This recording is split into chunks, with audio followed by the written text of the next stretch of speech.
Olunaku olw'eggulu ab'emikono nabo bakombye kwerima nga bwe batajja kukkiriza kasasiro ave e Kampala kuyibwa mu kitundu kyabwe eky'e Katikolo. N'emmotoka ezabadde zitwaliddwayo zaagaaniddwa okumuyiwayo bwe zityo ne ziragirwa ziddeyo e Kampala.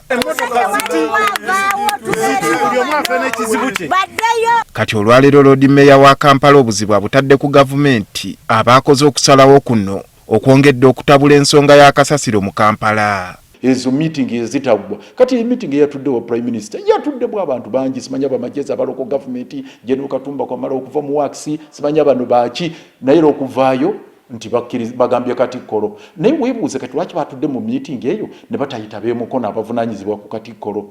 Ono agamba mu kifo ky'okuleetawo okusika omuguwa na buli muntu bandikkiriza ne bateeka mu nkola ebyabasabibwa munisipaali y'Entebbe ne batwala kasasiro enkumba mu Katabi nga bwe baali bakkiriziganyizza. Kuba tulisti olede wo tubadde tuyiwawo era batuwa n'ebbaluwa mu buwandiike ab'Akatabi municipality mu buwandiike etulaga biki bye tuteekeddwa okukola tukole ku ebyo.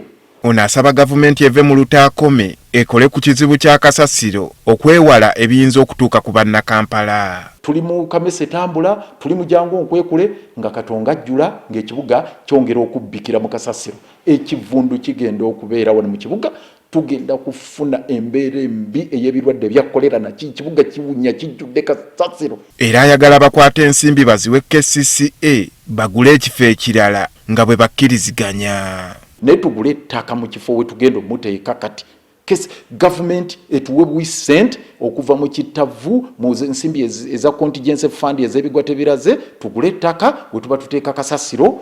Ono era atadde ku nninga kampuni z'obwannannyini eziyoola kasasiro mu kibuga obutazinga mikono mu nsonga ya kasasiro bakole ng'etteeka bwe lirambika. Twabagamba dda abo buli omu kampuni yeenoonyereze weeyiwa bali mu business si baana bato. We tukoledde eggulire lino nga tutegeezeddwa nga bwe waliwo olukiiko lw'abaminisita olutudde okusalira ekizibu kya kasasiro amagezi. Andrew Kaggwa, Agafeeyo, Spark TV.